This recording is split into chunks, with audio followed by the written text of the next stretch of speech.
Hi, everyone. I just wanted to say thank you for the overwhelming amount of support and advice. I'm blown away, and it really means a lot and has kept me grounded. I'm sorry for the slow update. I know a lot of you were interested in what happened. I actually tried to update on Saturday, but it turns out this subreddit doesn't allow me to post an update until 48 hours after my first post. I'm also only allowed to post one single update, so I'll try to fit as much as I can here. Sorry for how long it might end up getting. I'll just get right into it. On Saturday morning, I woke up earlier than my husband. He was very hungover, so he was like sleeping a rock. But you guys will be proud of me because I followed some advice and decided to look through his phone properly while he was sleeping. I have been on his phone so often just pissing around on it that I had never thought to check anything very deeply. I know his passcode by heart. I checked all the expected things like Instagram DMs, Facebook Messenger, his iMessages, etc., and I didn't find anything that set off alarm bells to me. But I know from some comments that people who are cheating are good at covering their tracks and hiding messages, so I kept looking around. I saw he had a folder called Work, and so I looked in there, and he had a couple of Microsoft apps, Outlook, Authenticator, OneNote, etc., but he also had MS Teams, so I opened that up and had a look around. It did feel like I might have been breaking laws looking at his work messages, but I obviously had to. Anyway, I was already upset to see that he had a bunch of one-on-one chats with several female coworkers, which, at first glance, is obviously not an issue because everyone works with people of the opposite gender and are required to communicate with them. But a couple of them were vaguely flirty, nothing I would call egregious, but there would be the occasional message between them with some playful innuendo or a wink emoji. These upset me, obviously, and they did send me into a bit of a spiral, but I didn't find anything that suggested he was having an out-and-out affair with any of them. Still, I followed someone's suggestion of screenshotting the messages, and I airdropped them to myself. I still wanted some evidence of the lie, though, some proof of Josh telling someone that I was his sister directly. A commenter suggested that I go through his messages and search for keywords sister. I wanted to reply to your comment and say thank you for the idea, but the post was locked, OL, so thank you. So I searched for sis on his MS Teams, hoping to find results for both sister and sis. A bunch of messages from all-hands group chats or one-on-one chats came up from other people, all unrelated and about their own sisters or whatever. But my heart dropped out my ass, lol, when I saw there was a direct message from Jake, the guy from the bar, to Josh from a Monday a few months ago. Jake's messages said, "Ran into your sis at the bar on Friday. She's single, right?" And my husband had the fucking gall to reply, "Nah, she's married." I literally almost burst into flames on the spot when I saw that. I can't even describe how much I was shaking after reading those messages. Firstly, that I could have confronted Josh about this months ago. I was and still am so furious with myself for that. Josh would have been fucking praying I didn't remember meeting Jake or that I wouldn't mention it, and he would have been counting his lucky stars that I never did. He probably thought he was hot shit for getting away with that, and I nearly burnt a hole through the floor thinking about it, lol. But secondly, I was just in shock that he had the balls to tell this guy that I'm the one who is married because he doesn't want anyone having it on with me, but he is allowed to coyly flirt with every fucking woman in the office. Anyway, I kept going back through the search results on his MS Teams, and eventually I got as far back as 2-ish years ago, and I did in fact find a message from Josh himself to a group chat. It said, "Me and sis in Nusa Dua." I clicked on that and saw that he had sent it alongside a bunch of photos of him and I from our holiday to Bali. We went to Bali for our second anniversary. I thought he probably chose those photos because he's shirtless and had been working out, so he looked hot in all of them. I was in tears seeing all of this, obviously. I took screenshots of those too and airdropped all of the screenshots to myself. Needless to say, I was devastated, and still am, to see all of that. I am still struggling to even process it at all. But that all happened on Saturday morning, and I immediately took myself to my friend's house. I'll call her Sophie. I went to her place to cry it out and show her what I found, and she was extremely supportive and probably more furious than me, lol. At around 1:30 p.m., I got a phone call from Josh, and I hung it up immediately. He sent me a few messages along the lines of, "Where are you, baby? I'm ordering food. Want some? Sad to not wake up next to you this morning." Guys, I have to reiterate how much I loved this man and how fucking heart-wrenching it was to see him still acting like nothing had gone wrong. It took so much willpower to not just pretend none of it had ever happened and go home to him. I know a lot of you will yell at me or accuse me of being terrified of confronting him about this, which is not true. Please have some empathy. It takes me time to process my emotions, and I wouldn't have even been able to form a sentence if I tried to confront him immediately after seeing those messages. I needed some time away with Sophie to recollect myself, and so I stayed the night at her place. She ordered us Chinese, and she helped me plan how I would confront him. I got a bunch more texts and calls from him as the evening progressed, and I eventually put my phone on Do Not Disturb. Sunday morning, I woke up feeling more angry than sad, so I opened my phone and finally replied to his messages. "Coming home now, need to talk." I kept it cryptic to make him squirm, to be honest. Because I was or am fraught with emotions, I can't remember the entire conversation word for word, but I'll try to replay it as best I can. Long story short, I got home and he tried to hug me, but I refused him and we just stood in the kitchen. I did confront him like someone suggested. I just said, "Why have you been telling your coworkers I'm your sister?"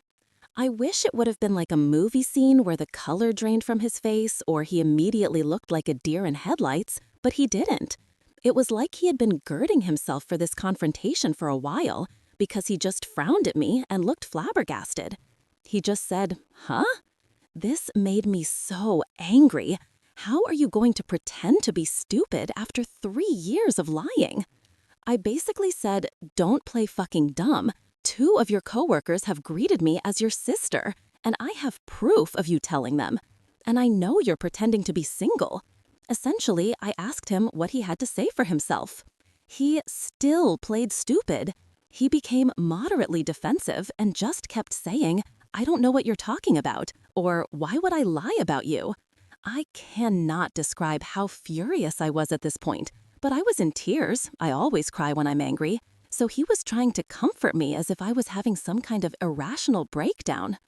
I showed him the screenshot of his message saying, "Me and sis," and I said something like, "You tell me." He just said, "I don't know what I'm looking at, and I'm confused." I got so angry that I left again and went back to Sophie's because it felt like a dead-end road.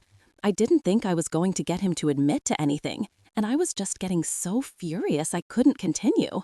He was really upset and in tears, which to me was evidence that he knew he was lying and that he was going to have to come up with some explanation. He tried to get me to stay, but I told him that until you have something to say for yourself, we've got nothing to talk about. At like 8:30-ish, he called me again, and I did pick up. He basically asked for us to talk, and he said he has some things to say. So I went back to our apartment. He had written out a bunch of stuff on a piece of paper as if he had prepared a speech and sat me down on the couch.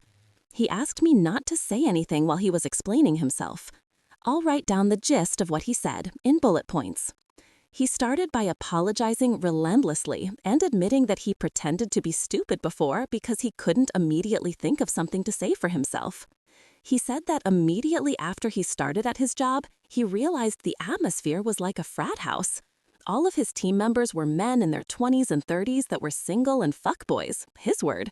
He noticed that the one guy in their team that was married would either get picked on or essentially excluded from any and all social interactions. That included getting lunch, inside jokes, going out on Friday, etc. These guys were friendly and welcoming to Josh, and he admitted that he was desperate to fit in with them. He hated feeling like fresh meat.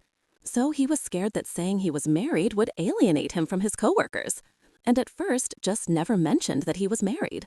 He said he did wear his wedding ring and that they had just never pointed it out. A few months in, they were all out drinking after work. He admitted that after one of his workmates saw a picture of him and I on his lock screen, they asked him who I was, and in a moment of panic, he said, "My sister." He was really apologetic at this point, and he was crying a lot, he couldn't even look at me, and he was just reading what he had written down. Anyway, he said that from then, he basically dug himself a deeper and deeper grave because they kept grilling him about me and wanting to see more pictures of me. He said he had let it go on too long and that he didn't have the balls to admit to the lie. They would always bring me up and ask shit like, "Did you give her my number yet?" or joke that they had slept with me, etc. So when he got that message from Jake, he essentially thought it was just him taking the piss. But he didn't like the jokes they were making about me and said that I was married in hopes they would stop. They didn't. He said that this wasn't the first time he told them I was married. In fact, he had said so pretty much immediately after saying I was his sister. He said that those pictures of us in Nusa Dua were the only pictures that he had purposefully sent them and deliberately lied about after what he called an endless barrage of pestering from his colleagues to share the pics from his holiday. He said he was really ashamed that he did that. He told me that he had never had an affair or even considered it, that the messages between him and his female colleagues were banter, and that it was commonplace to talk to people like that in the office. He also said he knows how disgusting it is, and he is embarrassed to have been acting like a fuckboy. Again, his word. He concluded his speech by apologizing again and said that he was disgusted with himself and ashamed that he had lied for so long, but felt like he had trapped himself and that he couldn't find a way to get himself out of it. He said that he could have confessed the truth to either his coworkers or to me at any point, but that he didn't because he was a coward. He said that he'll confess to his entire office that he lied and that I am his wife and not his sister if I want him to. He said that he will quit his job without a word if it would make me feel better, and that he hopes I can forgive him, but he understands if he can't. Anyway, I couldn't really think of anything to say at that point. He went to lock himself in the bathroom, and I just sat on the couch crying. I still don't know if I can trust what he said, and a lie that extreme is just baffling to me. If he can lie like that for so long, what else could he be lying about? But his explanation and apologies seemed so sincere and genuine, and I guess to an extent what he said is believable.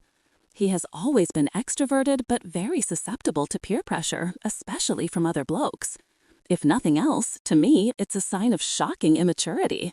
Anyway, I packed up a bag and went back to Sophie's, and I'm still at her place as I'm writing this. She said I can stay as long as I need to. I told Josh that I needed time away from him to think about everything, and whether or not I believe him or whether I can ever trust him again. He told me to take as long as I needed and that he will still be there if or when I get back. He said even if it takes a year. Right now, nothing feels real. I'm still dealing with the emotional whiplash from all of this, and I can't keep food down or think about anything. I've taken the day off work, and Josh told me he's going to take off the whole week. Sophie and my other friends have told me not to make a decision on anything until my head is clear. I spoke to my parents this morning, and my mom says it's just a bump in the road, but she and my dad adore Josh, so they're pretty biased. Lol. That's where I am right now. I'll take some time before I consider my next steps. I can't say whether I'm leaning towards forgiveness or divorce, but those are really the only options. I kind of feel lost in a void at the moment. That's probably the best way to describe it. Just emptiness. Thanks again for all of your advice and support. I'm truly so grateful. And having this place to write down all of my thoughts has been helpful to get my mind a little clearer. This will be my last update unless I make an edit to clear things up. All the best.